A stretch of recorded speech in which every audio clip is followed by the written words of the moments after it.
A great pleasure and an honor to be here to address you today. I'll be speaking to you about RF safety. RF safety, and RF stands for radio frequency electromagnetic wave. Now, an electric magnetic wave is nature's way of sending energy from point A to point B. And there's the electrical component and a magnetic component. And the important thing is the frequency. The frequency is the rate at which these peaks pass by in 1 second.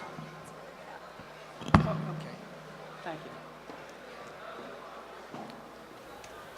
It's the frequency that is important for determining, lo cual es importante para determinar el efecto que vamos a tener al exponernos a esto.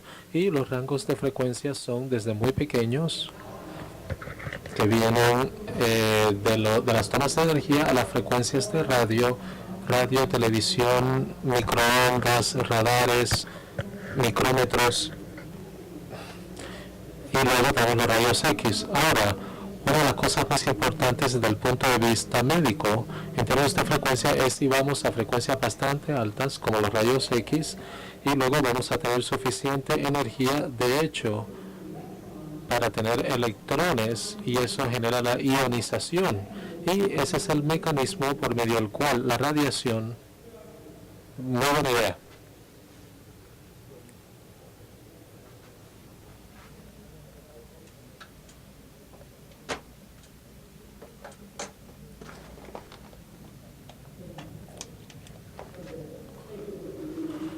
Ok, yo pienso que esto va a ser mejor.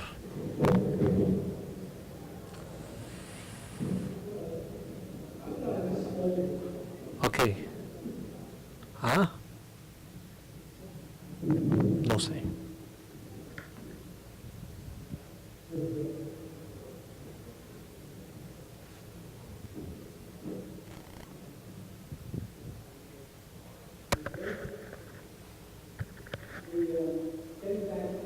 Ok, para regresar a la historia acá, cuando la energía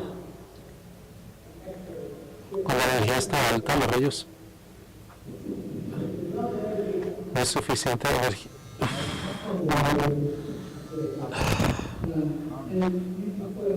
Podemos causar cáncer. La forma de causar cáncer en la radiación es al tener suficiente energía en el fotón para generar un quiebre del ADN. Las frecuencias de radio no tienen dicha energía. Entonces, la energía que proviene de celulares, teléfonos celulares, por ejemplo, no tiene suficiente energía para generar cáncer mediante esa técnica. Entonces, hay peligros que sí provienen de RF, de la energía RF. De hecho, hay suficiente energía para generar la estimulación de los nervios y generar sensaciones dolorosas, que cuando tenemos altos volúmenes. Esto es lo más común y lo más importante. Ok.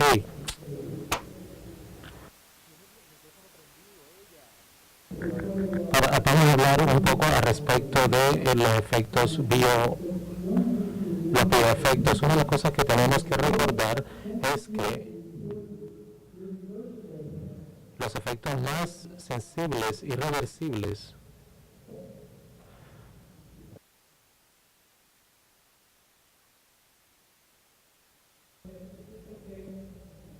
se apaga.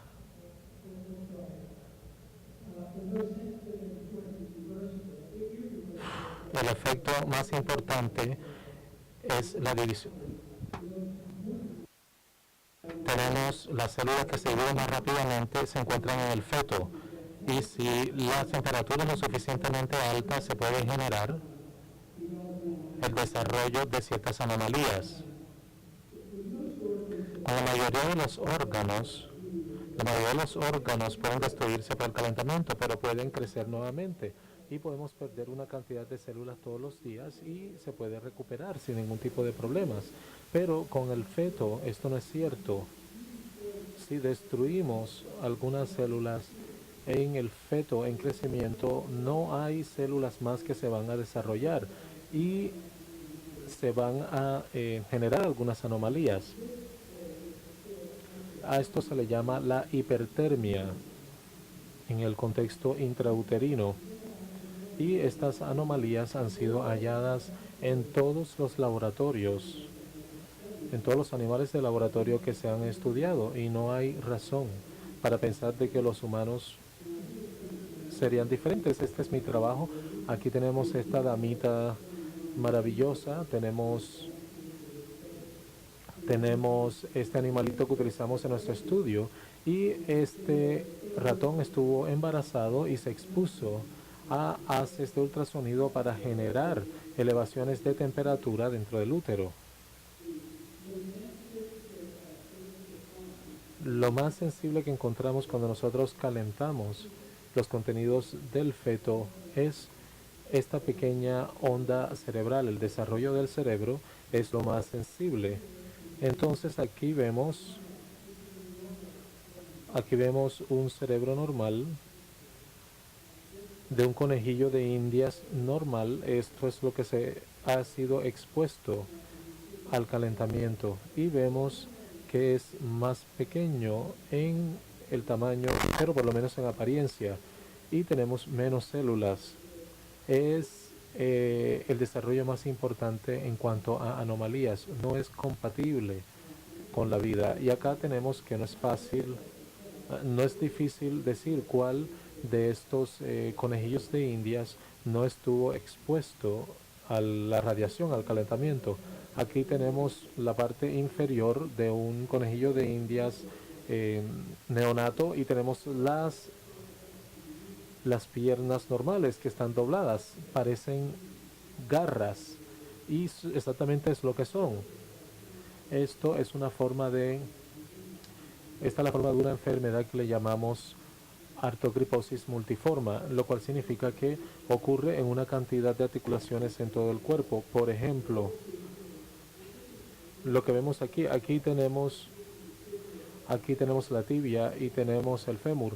Esa es la forma en que se ve. No obstante, esto provino de un hueso que fue expuesto a hipertermia dentro del útero, y vemos acá que no hay fíbula y la tibia está deforme.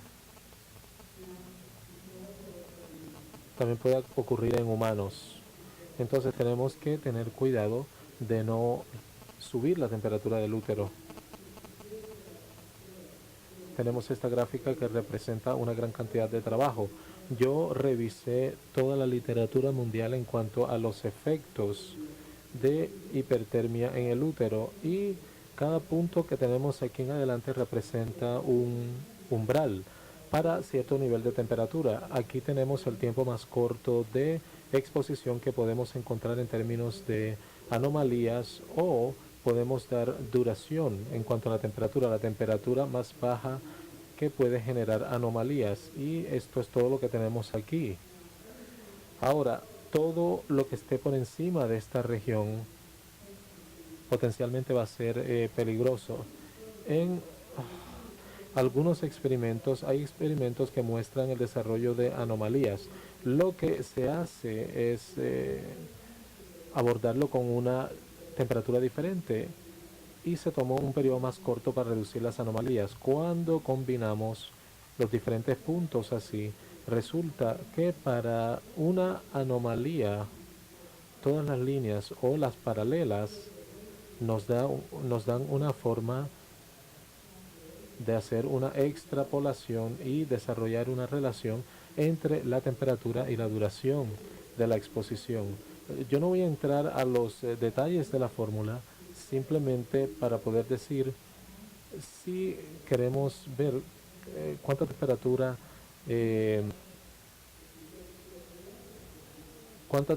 vamos a tener en un momento para poder evitar entrar a ese punto. Esta es una conclusión del estudio. A 43 grados, Si estamos por debajo de 1 minuto de exposición, no tenemos que preocuparnos al respecto de ningún tipo de anomalías. A 42 grados tenemos 4 minutos, 60 segundos, 64 segundos, y si no vamos a más de 2 grados encima de lo normal, simplemente no importa cuánto tiempo hemos expuesto a la persona, entonces no hay problema. Estos son cosas importantes que tenemos que tener en cuenta. Tenemos que hay fiebres que son muy peligrosas o cualquier cosa que pueda elevar la temperatura del útero. Simplemente para darles ideas al respecto de nuestra exposición de RF, cuánto calor podemos tener. La exposición más alta que la gente consigue en el público en general proviene de exámenes con resonancia electromagnética. Esto se da en el contexto hospitalario. Tenemos 15 vatios por kilogramo. Esta es una unidad de exposición, es la tasa específica de absorción. Y eso puede generar una elevación de 4 grados, y si hacemos eso podemos tener una anomalía. A 4 vatios por kilogramo va a haber 1 grado de elevación de temperatura, y eso no va a generar ningún problema. A 4 vatios, 0.4 grados centígrados sería un nivel seguro. 4 vatios por kilogramo es donde colocamos el estándar, y estamos hablando de 1/10 de elevación de temperatura. Hay diferentes variaciones. ¿Cuánta temperatura? Cuando nosotros nos acostamos en la cama, la temperatura baja, y cuando estamos activos sube un poquito. Esa variación va a ser de medio grado centígrado.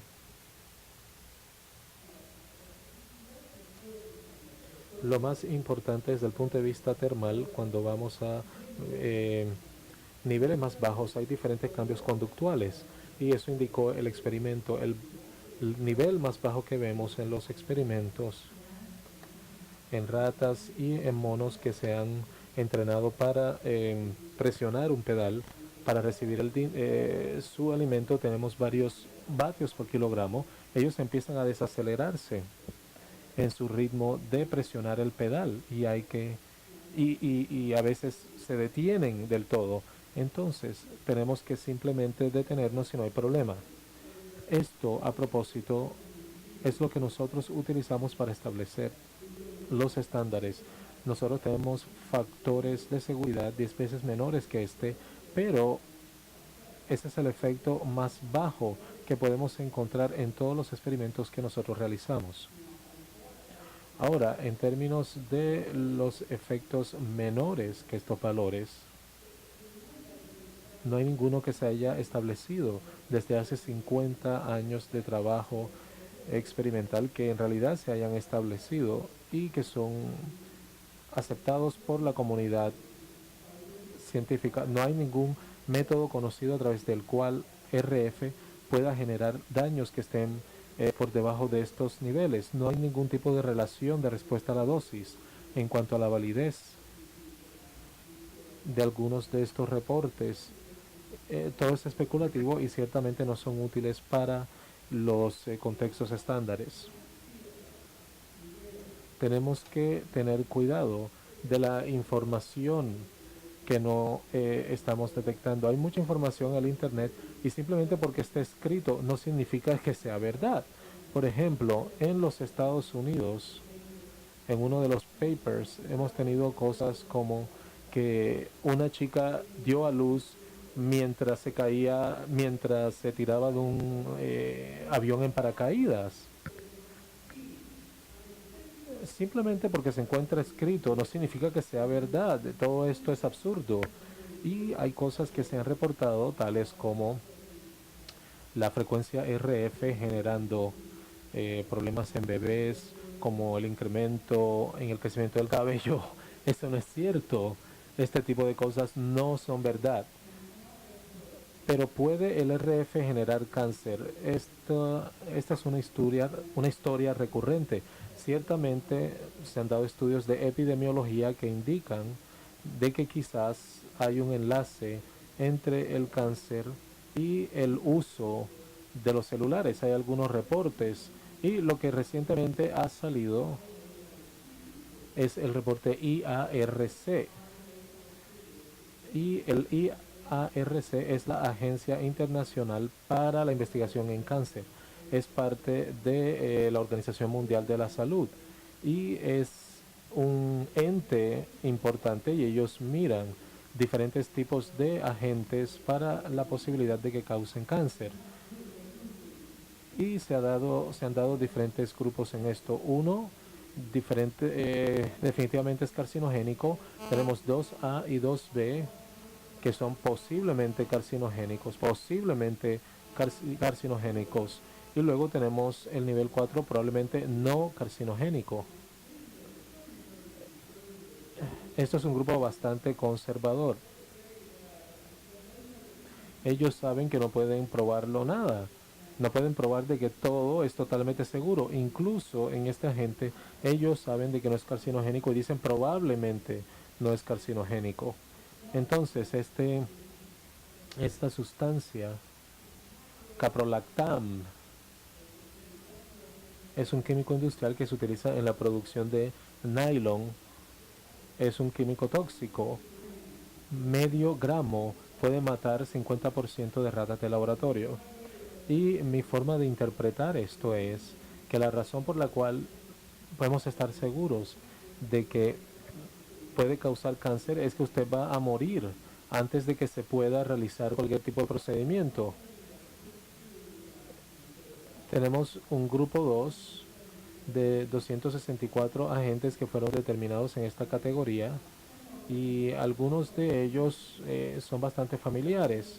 Café, pepinillos, fenobarbital, polvo para el cuerpo y luego tenemos campos electromagnéticos. Todos son considerados, no se puede comprobar de que no induzcan cáncer y simplemente decimos que no es posible.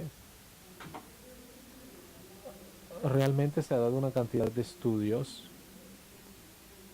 y toca encontrar algunas de estas cosas que sí incluyen ciertas asociaciones entre el cáncer y el uso de torres de telefonía celular o de teléfono celular.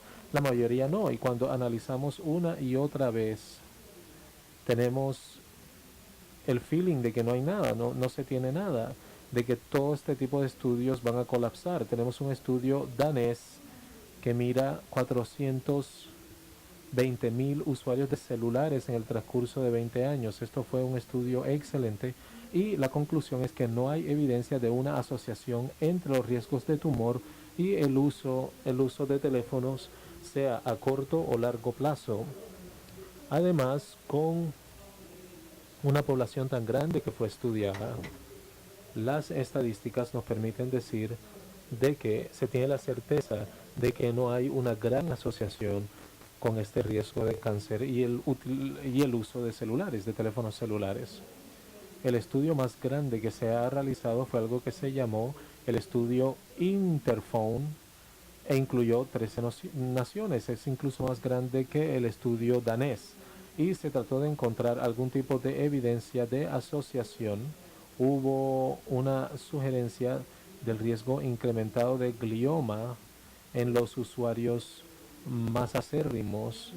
El glioma es un tumor maligno en el cerebro que soporta diferentes estructuras del cerebro. Entonces es importante. No obstante, no hubo ningún incremento en glioma en ninguna de las exposiciones en el tiempo y no hubo ningún incremento en ningún otro tipo de cáncer. De hecho, si miramos los datos muy cuidadosamente, podemos ver que en un número de casos, de hecho, hubo una reducción en la incidencia de cáncer.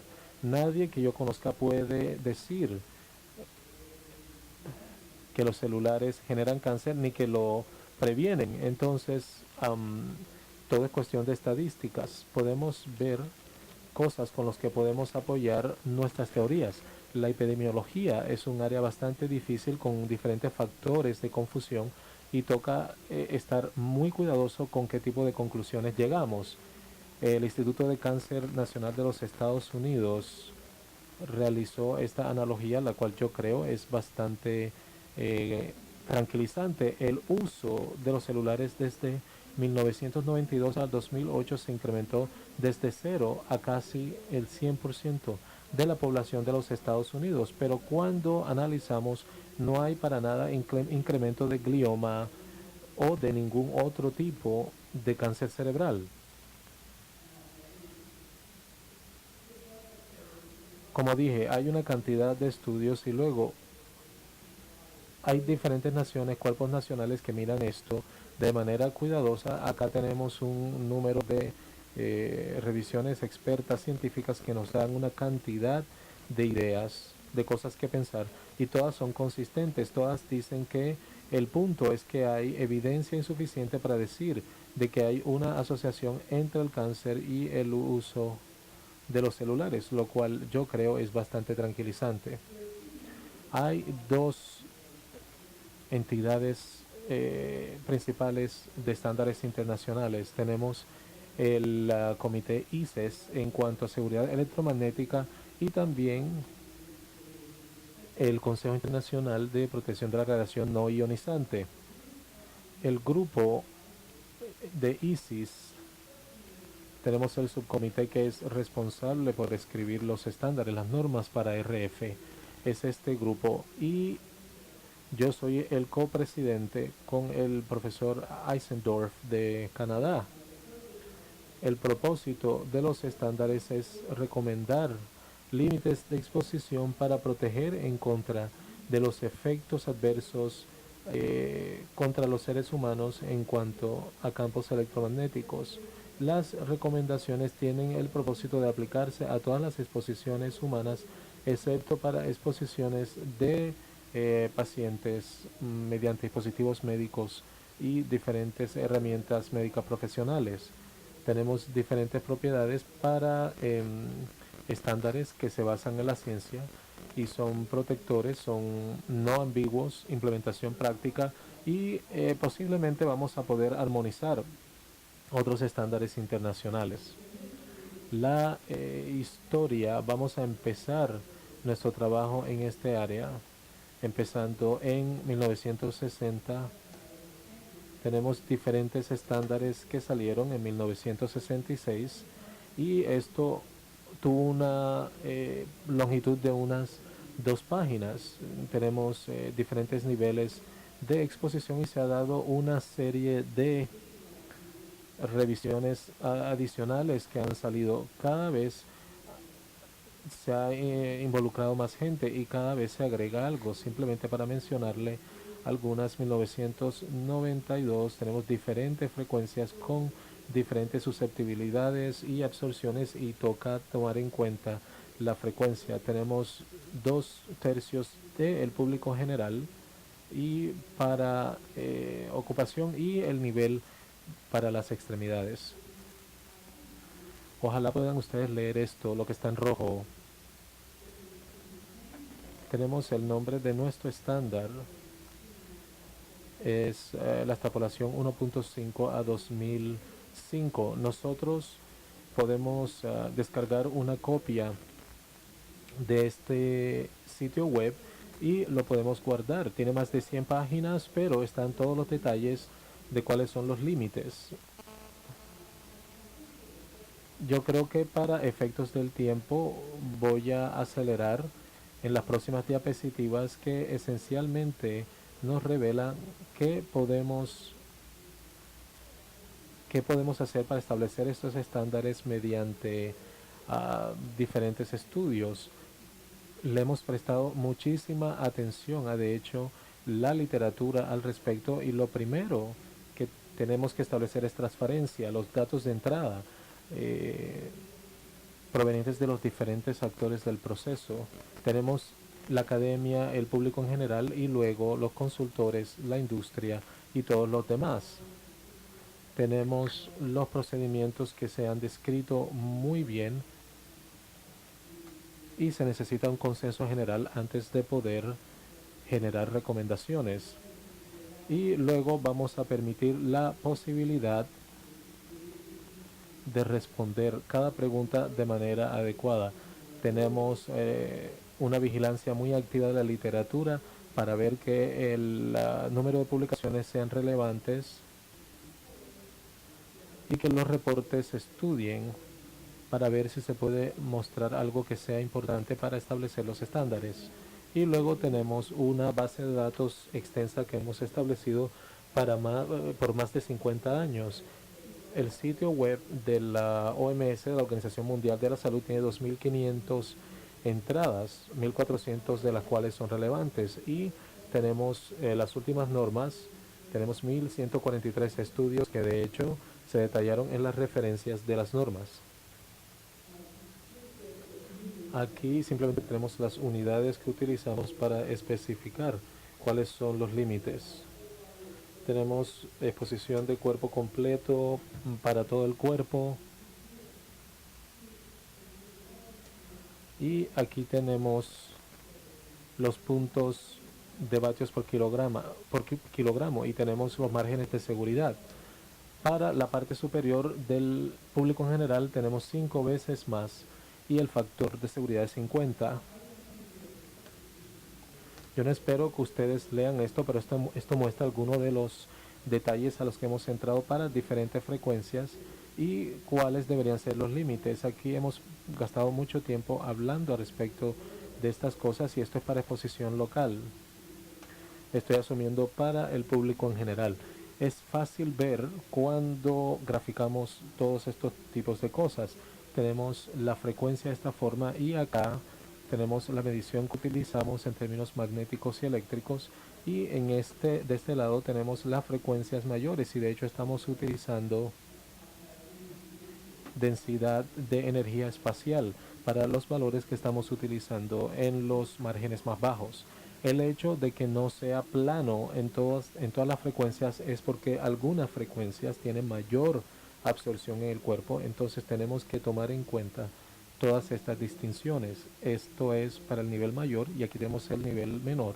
Y para la exposición mínima tenemos este tipo de cosas. Quiero finalizar mi charla con algunos comentarios generales desde el punto de vista médico con diferentes estándares de raciocinio.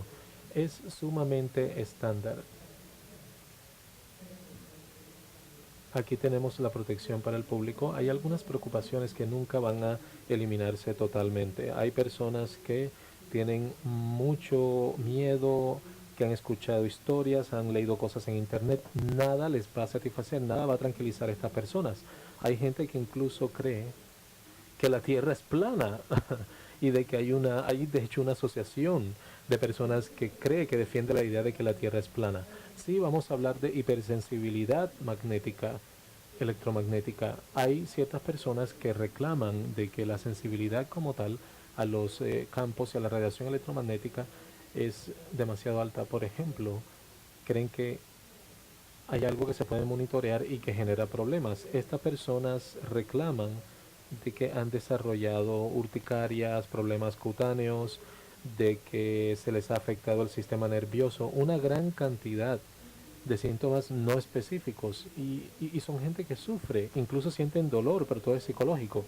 Sin embargo, cuando se les ha dado exámenes, como un estudio que tenemos aquí, que es un estudio muy bueno, muy completo, cuando ellos creen que están siendo expuestos, tienen estos síntomas, no hay duda, pero no tiene nada que ver con la exposición como tal. Todos estos estudios han podido demostrar esto. Si ellos no saben si están siendo expuestos o no, simplemente no hay correlación. Para estas personas, yo no estoy tratando de burlarme de ellos ni nada. Ellos están sufriendo, pero no es por la radiación. No es por ninguna radiación, no hay ningún nivel que se pueda generar que es suficiente o lo suficientemente bajo para satisfacer a estas personas. De hecho, estoy familiarizado con algunas sobreexposiciones. Algunas exposiciones son severas que ocurren cuando tenemos personas sobre todo pintores, gente que pinta torres, técnicos, ellos han sido expuestos. Por ejemplo, hay un caballero que yo tuve como paciente que estuvo expuesto a torres de transmisión en frecuencia FM. Estaba expuesto a más de 15.000 vatios. Al principio sucede que hay una cantidad de radiación que llega al cuerpo y a esos niveles hay sumamente frío. Entonces la persona se siente bien, pero luego de 15 minutos empieza a generarse dolor y él literalmente se estaba quemando internamente. Pero estamos hablando de 15.000 vatios.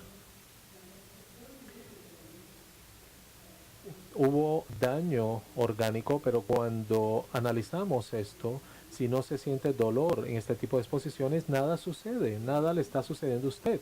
Entonces el dolor es simplemente un síntoma de protección contra el daño. Desde el punto de vista médico, nosotros vivimos en un mundo peligroso. El aire que respiramos, el agua que consumimos, los químicos en nuestro medio ambiente y todo eso. Tenemos que tratar de eliminar todos estos riesgos.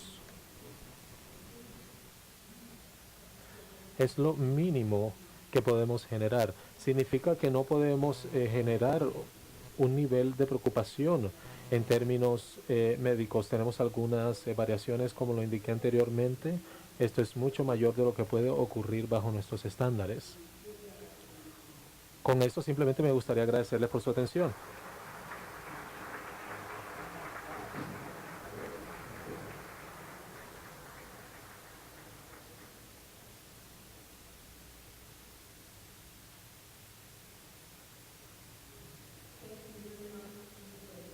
Muchas gracias, señor Siskin, por su conferencia.